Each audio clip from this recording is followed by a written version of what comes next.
Hopefully this all looks familiar to you because you're in the right place. If not, we're going to talk about anime, so you'll probably like it anyway, depending on what you're into and what you're here for besides that, but that's a decision you can make for yourself. So we are going to talk about this, but first we're going to go into sort of who we are, what we do kind of stuff here. So Sean, if you want to go first? Sure. So my name is Sean Mondragon. I'm a master's student in counseling and depth psychology. I work as a counselor as well as a meditation teacher. A big piece of the research that I do has to do with literature, has to do with mythology in a large way, and how mythology is reflective of our own individual journey and our journey as a society. And in that way, how anime, comics, and a lot of the stories that we tell today are deeply reflective of our own psychology. Yeah, and my name is Will. I'm a PhD student. I'm at TWU. I'm getting my doctorate in counseling psychology. I also have a master's degree in counseling. I do a lot of things. I'm a therapist. I work as an instructor for college classes, so I teach like intro to psych to a bunch of like 200-something bored people that don't want to be there, so this is great. People that are interested is an upgrade. I do research on isolation. I do a lot of other things, including pretty much everything with Sean, weirdly. So we run a Dungeons & Dragons group together. We do like esports consulting and all this stuff. So we do a little bit of everything, including show up to anime cons and talk to people. So it's been a good time. To give you a frame of reference of where I'm coming from, things I like, including series like Eden of the East, Cowboy Bebop, classics, but I also love like weirdly wholesome things like Yotsuba, if anyone's seen that. And G Gundam, the greatest thing ever created by humans, just in case you don't know. It's great. It's like the Olympics, but if the Olympics had giant robots and then they murdered each other, it's awesome. Makes no sense. It's not good in any like classical definition of good, but it's amazing. It's sort of the like Mystery Science 3000 of anime, basically. So that's sort of who we are here. And I'll give you a little perspective here of why we chose to do this panel. And part of this is for me, like I spend a lot of time talking to people about series I like, and I don't know if you've had this experience, I'm sure you have. You have like a series that you're like ride or die for, and your best friend is like, I hate that. Please never talk about it again, right? So for me, that's Evangelion. I have a really good friend who hates Evangelion with a fiery burning passion. It's not Sean, by the way. But I have a good friend that just hates Evangelion with a fiery burning passion, which got very complicated to talk to him about it, because I'm like, no, but like it's good. And I need you to know that it's good. And so this kind of came out of these, like, how do we have this discussion better, right?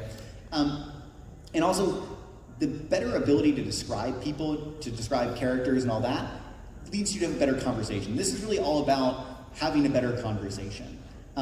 Also, what we're using, this character conceptualization thing, is a skill actually in psychology for training. Because if you work in psychology, you sometimes have to consult with people about like, hey, let me tell you about my client. And the thing is, Sean doesn't see my clients and I don't see Sean's clients. So if you were to tell me something was going on, I don't have any frame of reference for what he's talking about. So we have to explain to each other a lot the whole totality of an experience of working with somebody, often in very limited amounts of time. And so we thought about this and like, this could be useful to talk about characters, because you maybe have seen, if you're something like One Piece, like there's like 1,000 episodes, like you've seen 20 years of this anime or something, and you're trying to talk to somebody in like 5 minutes, and that you're not going to get that point across very well. So you need a different strategy here. Also, I just argue a lot about anime, just a lot. Like, I'm right, you're wrong, shut up kind of a thing, but like in a classier, more nice way. But that's sort of the why here.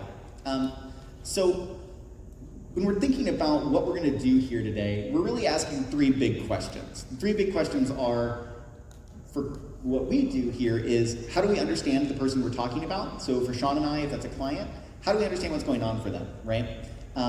Also, what do we need to address? What do we want to change or to happen or to be different? Sometimes people will tell you this information, sometimes people won't. So sometimes people come in and be like, hey doc, I'm sad. And then you know they're sad because they just told you, right?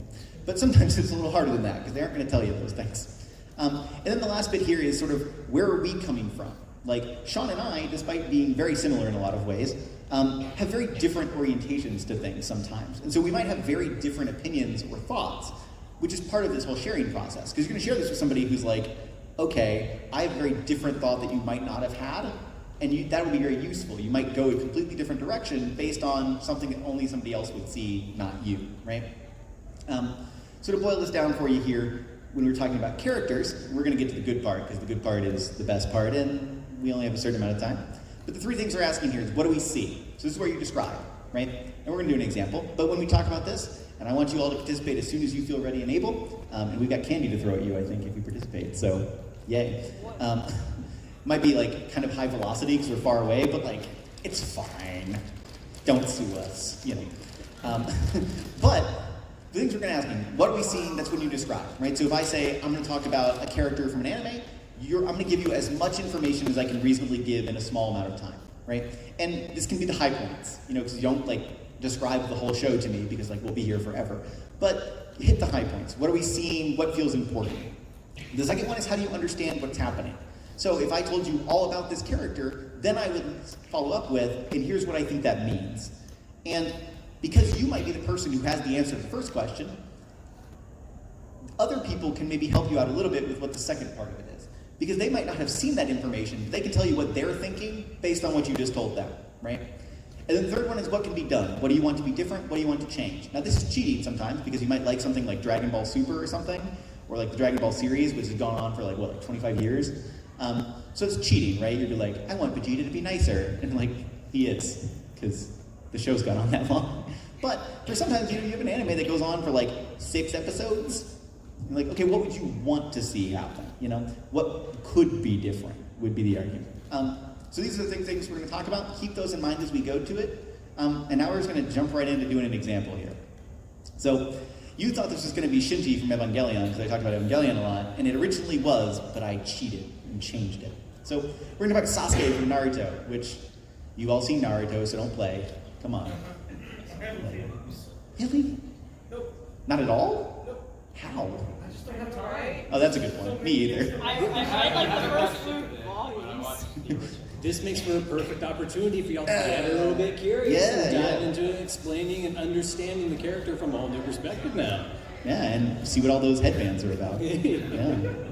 Used to be a thing. Like, you only could buy them in an anime comic. You could buy them on Amazon. It's great. Changing an anime is weird in this country, but, you know.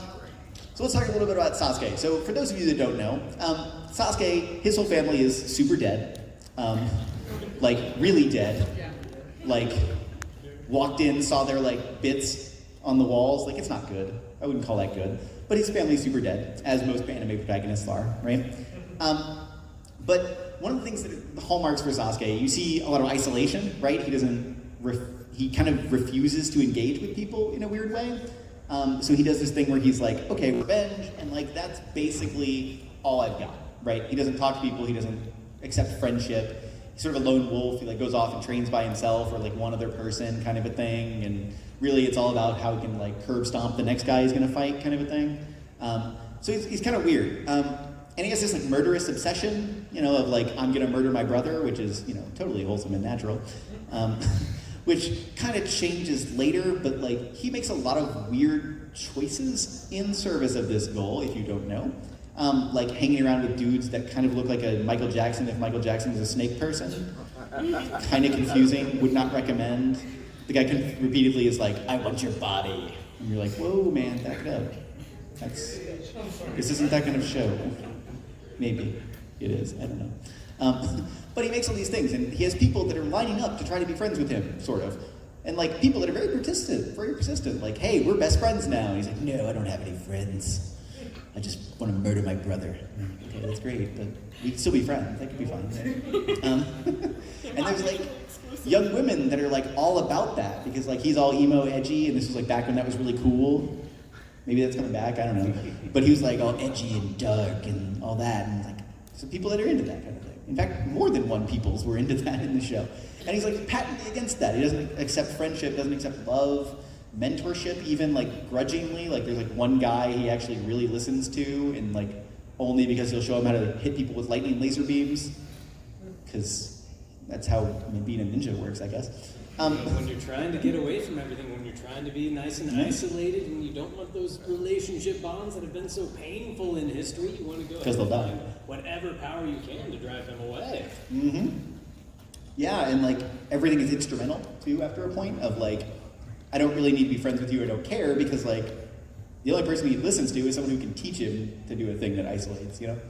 And there's like a lot of stuff given to him too, which is about like his genetic ability and his predisposition to do things. So like he has like special eyes or whatever that allows him to be like super BA at everything. But that's sort of a double-edged sword, right? Because like not everybody else has that, and like other people have to like actually work for it. And he's just like, I watched you kick that guy's butt one time, and now I learned it. And like, in school, that doesn't work for people. I don't know if you've been the person who like finishes first on the test, and you're like super smart, and everyone hates you. That kind of thing happens, right? Except this, it's not an academic test; it's more like murdery tests. But Slightly different circumstances. slightly different. There's still a school involved. There's a tournament arc, like every anime, so it's okay. So that's sort of the basic descriptors here, and I'll tell you a little bit how I understand what's going on for Sasuke. So part of this is attachment, right? When you're a young person, you have parents, or you have caregivers, or family members, or whoever it is, and you're supposed to sort of like learn to have normal human relationships with those people, and then model those outward, right? Well, the problem with Sasuke is all of those people are dead. And maybe the one person he felt the most connected to is the one that did it, seemingly. And that kind of has a propensity to really mess with how you attach to people. Because if you learn that... It's a rupture. As they call it, yeah. And there's some messed up parts about that. Because if you can't learn attachment things, one of the ways you can respond to that is to just not be attached, to avoid those things, because you're going to get hurt, right? And the thing is, if you keep doing that, it's going to keep happening. Because you're not going to be able to connect to people, and it just becomes this cycle, right? And part of this is the refusal to accept those people that might repair that for you. Because one of the ways you can deal with it is find new people to attach to. Well, he's not going to do that, which is problematic. Also, seems important here, but like watching your whole family get dead is kind of traumatic. I don't know if anyone else might have that feeling. But like walking into your family house and like it's just gore everywhere, like would probably be really hard to deal with, especially as like a, I don't know, like 10-year-old or whatever he was. You know. He was 8. 8, there you go. Being a very young person, like, I don't think anyone's really equipped for that, but like, a very small child is definitely not equipped to see that. And, you know. Definitely at a time like that, a child is in place where the child is identifying the family and themselves very similarly. That is a big, major piece of their identity. And then to be able to see that entire piece of their identity totally destroyed, that's just like fracturing and destroying the self. And so through that, he begins to learn that bringing pain, bringing anger, and influencing that towards a destructive sense in some way towards itself just becomes part of that learned pattern. Yeah, and like seeing those things happen in a very real way kind of affects something deep in you that like you're different fundamentally. Also, I would make the argument there's some issues of worth here. There are people that tell Sasuke he is the greatest thing since sliced bread. They're like, wow, you are so good at this. Like, you really destroyed that guy in that fight. Like, that's awesome. And like, there's at no point where I get the feeling that Sasuke like believes that necessarily, or like he doesn't walk around being like, I am the greatest necessarily in that way that you would expect someone to be like, if the world tells you you're great, you're gonna act like it. Like, he's just doesn't care seemingly, and that's a really interesting point of like, you're not believing what other people say about you, and you don't maybe know what you think about you. And so he's tied a lot of his stuff into like, the only worth I have is to get stronger, to get revenge. And that goes into meaning, because if you're, you know, you've heard the whole thing, it's like you set off on a thing for revenge, you have to dig 2 graves, right? Because the thing is, you either get dead while you're getting vengeance, or what happens afterwards. And that's a big question here, because like if you're a young person who spent your entire life doing this, what happens when you get to the end? If your whole life was leading up to this, then what do? What happens when the coyote catches the roadrunner? Yeah, right? Like if there's only the chase and there's only vengeance, what do you do after that? And I think I can't imagine what that thing is. Like, you're turning down options for another life to do this. And like, maybe you're not expecting to come back. Maybe there's sort of a fatalism there. But maybe you just don't care. And that's problematic, right? If you take it too short-sighted, you take a thing the wrong way, that might not be a good thing long term. Which feels very present here. There's not a sense of self that he's connecting to, and so this aspect of, okay, well, let me get to the end, let me create all this destruction, let me get that vengeance, and then, well, I might as well go ahead and be destroyed as well, because there's not much of a self for me to connect to after all. Yeah, and it's like, I did what I was supposed to do, right? That's all the thing I had planned, so who cares, right? that piece of it. So what I'm going to say, what I would like to see happen here, and this is kind of cheating because, like, again, Naruto has been on forever, but one of them is just seeing that those breaks, those ruptures, those problems get healed some way, whether that's finding new people and friends and family, whether that's doing something satisfying that fills that void of, like, getting vengeance or whatever it is.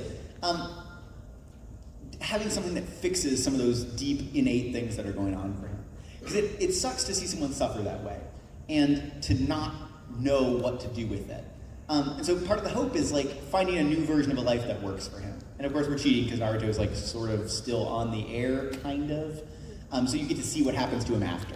And sort of there's indication that maybe those things might have happened, question mark, maybe, kind of.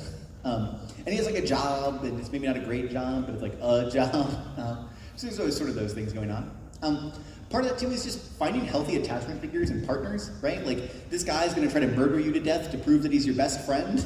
You should probably try to listen to him at some point and, like, either tell him you don't want to be friends, like, in a very firm and, like, balanced way, or just be friends with them. Not that I would suggest that if you want someone to be friends with you, you should try to murder them, but, like, context is very important here. Also, this is a more broad statement about Naruto generally, but I think a lot of the characters in Naruto need a vast amount of therapy, and there are no therapy ninjas. Fair to be said. And, like, Therapy Ninja would both be a great band name and also a really hilarious fanfic character. Yes. But I ain't gonna write that because, like, fanfic is a dark place that you don't escape from. So, you know, but therapy ninjas, right? They have medical ninjas that can, like, restart your heart with, like, weird stuff and, I don't know, use chakras and all that business. So, like, why can't somebody be like, yeah, chakra psychology, right? He's like, There we read. go. God, that'd be great. Reset them up. Align on your stuff. Open all the gates. I'm just picturing, like, one of the really weird adult characters being like, and how does that make you feel? My whole family's dead. Yeah, but, like, how does that make you feel? The thing in Naruto, too, is a lot of people are just, like, supremely messed up. Like, all your family either, like, died or sacrificed themselves or whatever, like, 20 years ago in the big ninja war that no one talks about anymore. Like, there's a lot of that going on in Naruto. We just push that deep. Push it down. Don't think about it. Yeah. Also, maybe just a hug would go a long way here. Like, I don't know if you've ever been one of those where it's just like, it just needs something. And, like, a hug is a way that I could say this in a PG way. It's like, just needs something. Like, need someone to care about him. And, like, you can be connected to another human. Like, do that. That would be good. Right? So that's just some thoughts. But this is sort of the example version of how we're going to do this. So we're going to spend the rest of the time, we can do one together. I've got one queued up for us. We can do that. And then this is all up to you all. Because the joy of this is none of us have to have seen the series that we're going to talk about. Well, one of us has to. That's cheating. One of us has to know, because one of you will have to explain it to us. But if one of you has seen something that no one else in this room has, we can still talk about it. Because if you can explain it well enough, we can go on and do this pretty much indefinitely. With some caveats, right? We have a time limit. But we're going to do an easy layup here because, like, I guarantee you half of you have seen this or heard about it or whatever. We're going to talk about Bakugo from My Hero, right? Now, this is the part of the show where people are going to say some things, and I can't control what the people are about to say, so let's just keep that on level. But, yeah, so I'm not going to try to describe this dude to you because you all watch this. So, like, what's the deal with Bakugo? What happens to him? With a very minimal amount of spoilers, potentially. A lot of anger. A lot of anger, right? Like, where do we start? Like, from... Wherever, man. Okay. It's like, you could start, like, with his childhood and when he first got his quirk. Yeah. And, like, everyone was really trying to enforce this belief that that is a really good quirk and you're going to do really great things. Yeah, like his, like, biological quirk. I guess biological? Yeah. His innate God-given gift, or whatever you want to call it, is, like, super rad. And they're like, wow, you're, like, the best. This is so good. You can explode things. It's like a weird thing to tell a 5-year-old, but, like, what are you doing, right? It's a different world. When you got a skill, you got a skill. I mean, hey, if I could explode things, you could best believe I would be getting a PhD. I would just be exploding things on a regular basis. Free fireworks. Free fireworks. We're not talking about Jubilee from X-Men. We're talking about Bakugo. It's different. Different enough. But yeah, right, he gets told from a very early age, your power is really good. You're talented. You know, that had the distance and just like, you like Cowboys kick your shank it a little bit. But, you know, what do you do? I'm sorry, it's too soon. We all have feelings about it, okay? But yeah, right, you get told from an early age, you are different and somehow better. I would paraphrase to say. Yeah, feels like an important point. What else do we see? What else happens? What's he like? Well, also from a young age, he slips into the river, and, you know, he's completely fine, but Deku tries to help him out, and he always feels anger towards that because he doesn't need his pity. He is Bakugo. He is great. Why do I need help from you? Yeah. I like it. So, Well, so close. Almost. Again, say a little bit more about the rejection of this help that comes up, or the resentment rather that comes up around it. Especially from Deku. Well, with Deku, that's a character who's always trying to help, always trying to be pleasing, but And powerless to do so. and sort of. nearly powerless to do so. But he still tries, which I do want to talk about Deku a little bit. we could do that, but on top. Bakugo, like you said, he's been told he's the greatest, and that went straight to his head. He's great. Anytime somebody tries to, or not even tries, anytime anybody does something better than him, or tries to show pity to him or anything, he lashes out in anger just because he is the best. He doesn't need a handicap. The fight against Icy Hot. Icy Hot. We had a dope superhero name, by the way. Just don't think Japanese audience would Japanese name. Yeah. Icy Hot. Bakugo. Explosion murder. Which is also a good superhero name, but not like PG enough to put on the like action figure box. Anyways, the fight against Icy Hot, he said, "Bring it on. Bring me your full power. Bring me what you used against Bakugo. Bakugo is not better than me. I am better than him. I will show you that I can beat you." And he didn't. And he absolutely flipped out. Yeah, and that's a really interesting point. The They putting had together. to muzzle him Yeah, literally. to get an award because he won. Yeah, and there's an interesting. You said pity a number of times, and then like also equating it with anger, and that's interesting because if you've been told you're great your whole life, and then you get the suspicion that someone else might be greater than you, I think anger is a place where you could live with that, and like that's a place you go. And some people might not natively go there, but for him, that feels like an angry thing. Like, how dare you think I'm not better than you? If that kind of makes sense, which is a bit of a Picking up weird. a hint or two of narcissism here. Yeah, just a tiny bit. We'll go behind you, sir, and then come back to you. Is that good? Cool. Yeah. So, I haven't seen the movie or Huh? seen it yet. Me But either. From like when they visited his house, it didn't seem that he had a father figure. And his mom is already super aggressive as it is. So that's kind of maybe where he got like his like natural aggression from. Is probably the best way to put it. Ooh, can you say a little more? How might that motivate some aggression in him? He has a dad. He's just not like a good dad. Well, that's unfair. He's not like a dad that you would think of would be Bakugo's dad. Does that make sense? Like he's a normal dude. And he's like average. Mother is her dad. His mom is his dad, sort of, in a like non-Freudian way. Yeah. Because I don't want to go too dark in that. Cause like, But yeah, right. His family is, I think, different than you would think it would be. Because it's interesting. Because the way in My Hero, for those of you who haven't like delved into it too much, there's this weird piece of like genetics where like sometimes your parents' quirks meld together and make your quirk, which is like a very sort of real genetic thing that goes on. But like Bakugo's parents, like put together to make him, who's a really awesome, like his powers are great, but also they're a lot nicer than you would think they would be.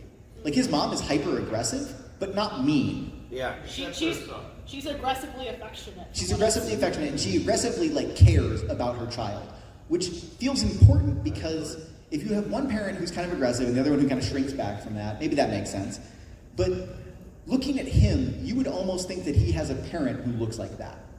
And it's interesting to me that his mom is in your face and is forceful as a person, but not cruel, not mean.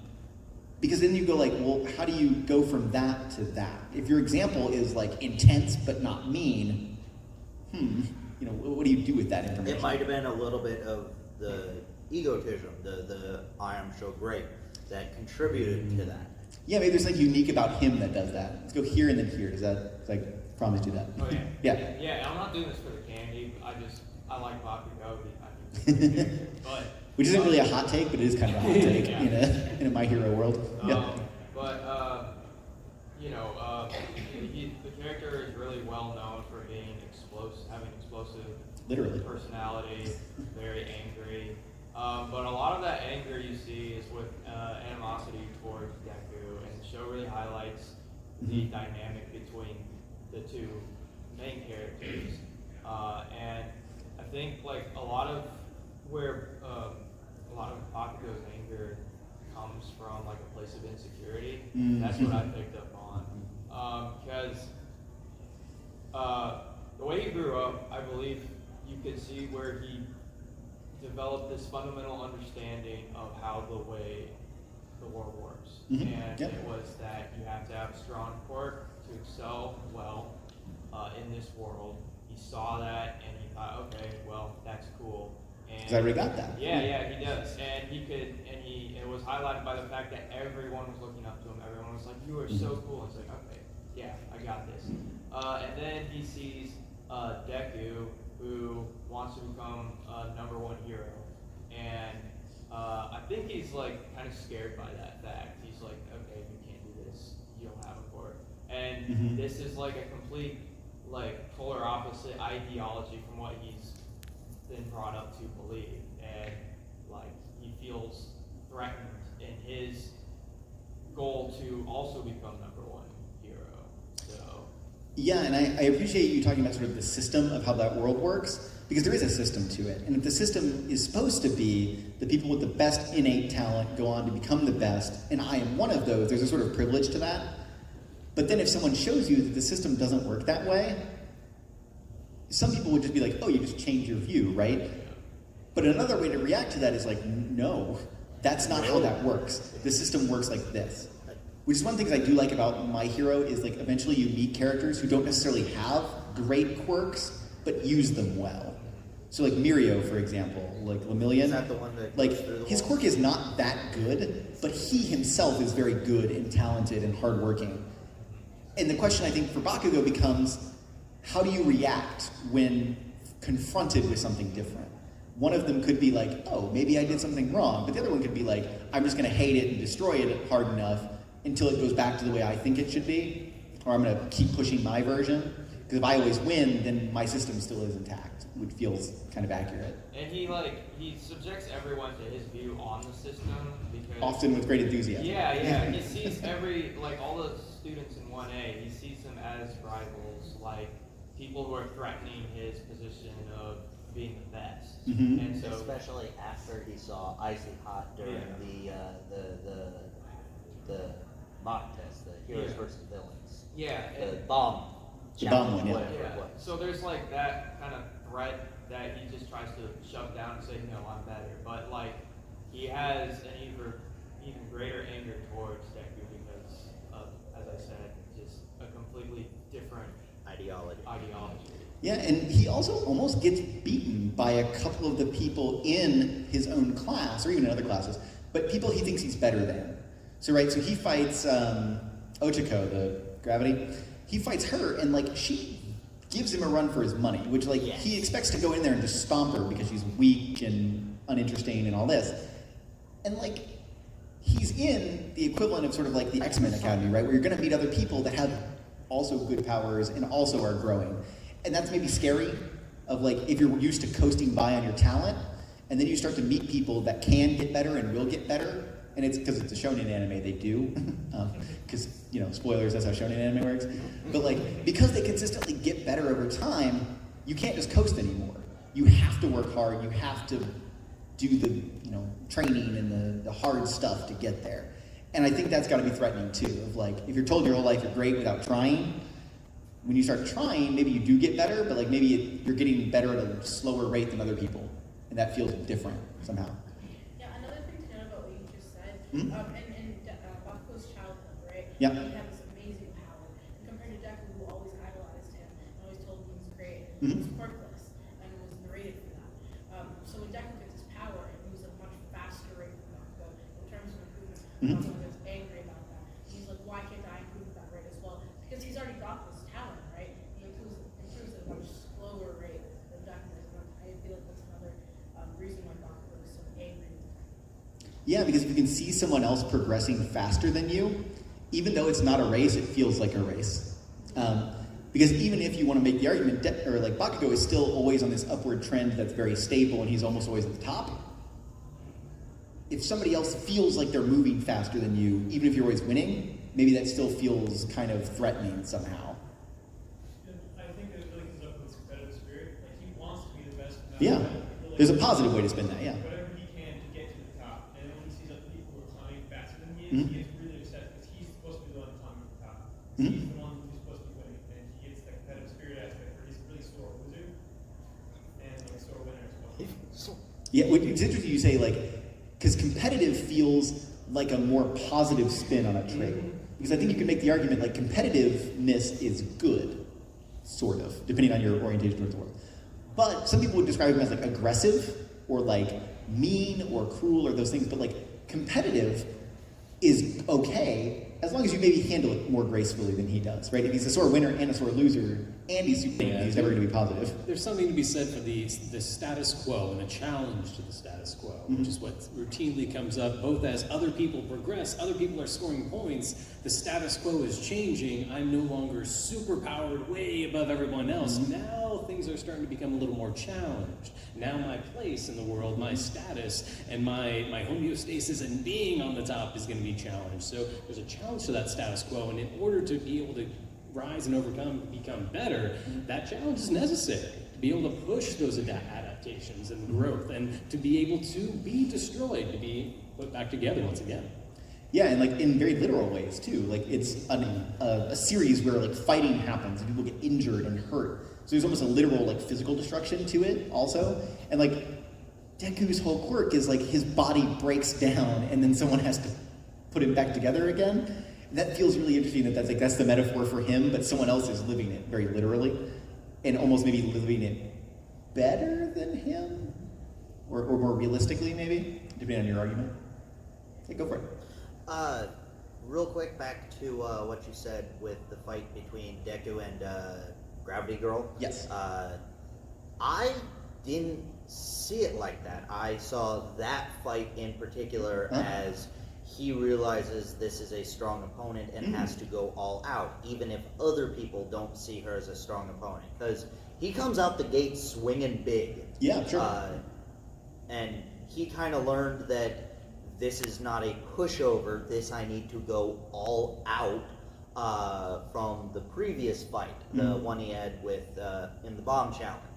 Yes. Oh, yeah, that's where right. he lost there to Deku and her, and he saw that other people were so much better than him, and he Potentially. knows that he can't pull his punches, he has to go all out.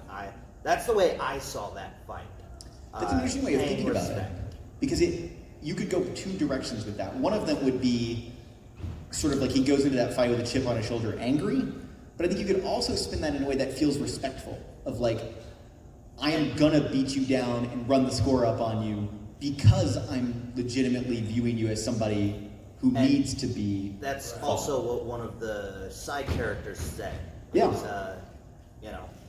people were booing, saying, "Why don't you end the fight?" Sure. And the trainee was like, "You don't see it. He's going all out because he knows that she is giving it her all." Yeah, which is interesting because it implies a sort of his respect and maybe not affection, but like not affection, but his respect a for similar somebody word. is sort of maybe tied to how he views them or how capable they would be. Yeah. So like if you are worthy of him smacking you down, that means there's a sort of grudging respect in there, Yeah. which is an interesting That's what way I of thinking saw, about at it. Yeah. least. Bakugo also has this like weird thing of having a superiority and inferiority complex. He has both an superiority and an inferiority complex at the same time. Yeah, Yeah. exactly. Like Hard. It's specifically towards Deku, he'll be like, "Oh, I'm better than you," like every single way. When Deku starts to get better, he's like, "No, I'm gonna lose. I'm gonna be worse than you." And starts to rate his own abilities and like his confidence in himself, which only allows or like lets him do better. I guess it's weird. Yeah, it's almost like It's very counterproductive. it is counterproductive. It's a cycle, right? It goes like this, it goes like this, it goes like this. But it's interesting that it feels like fuel. Some people take those like really negative feelings they have about themselves or about other people and like just go. And so maybe there is sort of that going on where it powers him, but not in a way that feels sustainable or gets you friends or those kinds of things, which it's a show, it's a series about like being in high school and like having superpowers and being super best friends kind of, right? And so it's like, well, if you're the one guy that no one likes, that's not gonna go well for you. Which is funny because in the source books, like if you look at any of the source books that talk about their powers, Bakugo has like a 0 in teamwork at one point. Bakugo is the worst. No one likes working with him. Yeah, He is no. terrible. But then later, like as you get into the later arcs, his score goes up as he like starts to understand like, okay, maybe I work with people and like play by the rules and do all those things. I don't know if you've like seen the latest season yet. I haven't, unfortunately. I mean, I read the manga, so But well, are you caught up? yes. Yeah, well, to anyone that's seen it, like, it gets a lot better. Like, he does, Yeah. he does communicate with his peers more. If anyone has seen the Kirishima arc, Yep. he like openly talks to everyone, specifically Kirishima, and like uplifts him, which is like a very, very open thought that he did. Yeah, and that's interesting because we kind of get into this, like, the third question here of, like, what do we do? What do we want to see? And I think one of the things I want to see is, like, be connected to people. Like, actually talk to the people, instead of just, like, beating them up all the time. Like, actually talk to them and Definitely communicate. more sense. Because you might do better with people than without. Or at the very least, you're gonna have to learn how to socialize with people at a basic level. Because even if you're the number one hero, if you're kind of a jerk, you know, like, Endeavor, you know, he's a jerk, but, like, he has a whole bunch of people that support him, and you have to, like, you're kind of the guy that signs people's paychecks after a point, and so, like, even if you're awesome, people might still hate you. It doesn't matter how powerful you are if everyone hates you, maybe. Which is interesting because there's another character that's on that same journey that he also sort of idolizes in that way, so it's like, oh, okay, well. But yeah, it does change over time, and my suspicion is that the further the show goes, I don't think he's gonna like make any friendship speeches or anything, but like I think eventually you're gonna see more of a like grudging acceptance of other people. So maybe that feels important. But also, what other things would you want to see? Like long enough timeline. What's your fantasy about how this works out? You know? Yeah. Well, real quick, back to the friendship thingy and Yep. such. A bit that I really like is when Bakugo is getting rescued, and the one who reaches out to him saying, "We are here to help. Please take our hand." Yeah. Is Kirishima. Mm-hmm. Is that the right one? Stone guy. Yes. Yeah, I think so. Yeah, but that's interesting. Like, listen to those people, right? Like, take the help that's being offered, which is like a hard thing sometimes because you know how it is. Like, people will come into your office and pay you however much an hour, and then like not want to listen to you, which is like a really weird thing to do as a human. But like, I get it. But there is that. Like, you are here to learn. Accept the learning. You are here to socialize with people. Accept that, right? And I think You are in a situation where you need help. Please accept it. yeah, and that's sort of the flip side of you could learn from being in school that like you just have to be the best ever and just beat down everybody and prove you're the best. Or you could learn that like, hey, this is a situation where there's a lot of people with a lot of talents and maybe some of those people could help me or help me do different things or can do things that I can't, maybe. Creating relationships becomes pretty important. Maybe we get him a pet. Maybe that's a good first. Maybe that's a good first start. What kind of pet? That's a good question. Goldfish? No, that would be. It seems like a That bad would be idea. fish soup. Something stable. That would be fish soup. Something stable. And it would be like, hi, I would like something stable, please. I say we get him a cactus. cactus first, see how that works Ooh, out. that's a very good first step. I like it. I like it. Cactus. Take care of this cactus. It is prickly, kind of like you. Hard to kill a cactus. It's See, very now we're different. coming up with a treatment plan. This is perfect. Get him a cactus. Get the boy a cactus. Okay, I want to preface this with the fact that I have not started My Hero Academia yet. I've been meaning to. It's all on good. my list, but I want to say something that I would personally like to see be a thing is I want there to be some moment of open communication between Bakugo and Deku where they talk and they are able to be friends afterwards, like actual friends and not. Yes. So like kind of spoilers because I can't tell you what happens, but like, yeah, that would be a powerful moment and it feels like it would resolve something. Or there has to, I guess the way I'm thinking about it is if you actually openly communicate why you feel some way towards someone, that goes a long way even if it doesn't get accepted. Yeah, like even if they don't end up being friends afterwards, just the Yeah. open communication would be.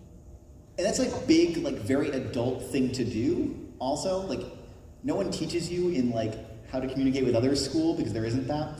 But no one teaches you to like, I feel this way. This is why I act this way towards you. Which isn't a normal way humans communicate with each other all the time, but it goes a long way sometimes. You're like, look, I hate you because you make me feel weird inside. Like, hold on. Context. Back it up. I'm sorry. Fanfics, I'm sorry. But if you go and say like, the reason why I act this way towards you is because this, and this. At least that person knows that.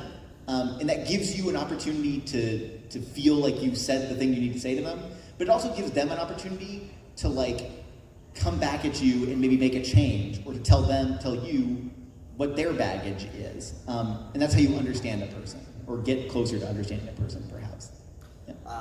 I feel like we had a bit of that Yeah. during the last fight between Deku and Bakugo. And important to note that they fight each other multiple times throughout the series. Right. And that those fights are all different from each other, which is a very shonen way of doing something, by the way. Yes. But, yeah, the more you see them connect to each other, sometimes those moments are centered around whether they are fighting each other or fighting alongside each other, which in a very, like, sort of teenage boy kind of a way. Yeah. In a very shonen kind of a way. That works. I don't know if you've ever seen G Gundam, but like there's like one of the characters like, let's fight each other, and that's how we will know how each other feels. I'm like, that's not how emotions work, really, but okay. Like, punch each other, I guess, and then like, see what happens? I don't know, right? But yeah, and They kind of open up a bit. Yeah. It's the fight after the I love watching people like try not to say spoilery things because it's currently on the air. I appreciate the consideration you all have for each other to not spoil every arc. It's hard, I get it. learner heroes permit. There you go. You're finding words for it. You're like, what can I say that is neutral enough, but that people will understand? Yeah, and Fight after that. I think on a long enough timeline, you're going to see that continue to change, and there's going to be But growth now- among all characters. Now right? But- it's less of a bitter hatred and more of a mutual rivalry. And that's an interesting one because I think one of the ways anime does things is like, there's a difference between like, I hate you to death and I want you to die, and like, we fight sometimes, and like, you know. We're right. Because there kind of goes this like Goku Vegeta situation where like, I'm going to murder you and destroy your whole planet, to like, I still don't like you sometimes. Which is like a lot of character growth inherent in there, but like, doesn't feel that way all the Going time. from enemies to frenemies. Frenemies, yeah, if you want to use that language, right? A good example of that would Yeah. kind of be Ash and Gray. Gary. Except Gary like gets 16 badges when there's only 8 badges. He gets 10. Gets 10 badges, that's what it is. Gary's like, look at the badges I got, my bro, 2 of those are counterfeit. But, Come on. you know, That's not how that works, Gary. after a couple of, After a couple dozen years, they like now like each other and they go on vacation together. yeah. How does that work exactly? Right? Yeah, so I appreciate that we got to like this place and we got like all this hashed out. But this is sort of our extras, what we could have talked about if we didn't get there. Shinji's on there because I This is my presentation. I can do what I want. But all I'm going to ask you to do for this is to remember these 3 parts, because these are the only things we talked about. With these 3 questions, we just had like 35 minutes of like a conversation about one character in a show that not all of us have seen. Yeah? And that feels important, because we've all had that conversation where you're like, let me tell you about this thing I like. And they're like, I haven't seen it. And the conversation ends. That sucks. I hate that. Because you're like, well, watch it. And they're like, maybe. Maybe. And you're like, great, thanks. Call me back when you have watched it. Like, it never works, right? But just these 3 questions. And this can help you frame this to people. And like, how do you talk about it? And if you can answer these 3 questions, or even just the first one, like, if someone says, I haven't seen it, you're like, okay, let me tell you a little bit about it. Not in a way to spoil it for them, not in a way to give them all the plot details, but to help them understand why you like it. And then if they get some sort of information out of it, then you can go back and do this, right? So just remember these 3 things as much as you can. And with that being said, that's sort of the end of our thing here. That is my personal email if you have questions or comments or concerns or needs that I can help fulfill. I'm always there for that. I've got business cards and stuff also up here because I'm doing my dissertation and I need willing bodies to take the survey. So that could be a thing. And I also have presentations like this on YouTube, so you can see different versions of the same conversation where we talk about completely different characters. So other than that, if you have questions or anything, we've got like maybe a minute, but otherwise enjoy the rest of your comment, yeah. Quick question. Yeah. Were you at Anime Fest this year? I was, yes. And you did mental health panel? Yes. Yes, we went there. Oh, no. Yeah, I always do that thing where I look out in the crowd and I'm like, some of these people look familiar, but I'm not sure why.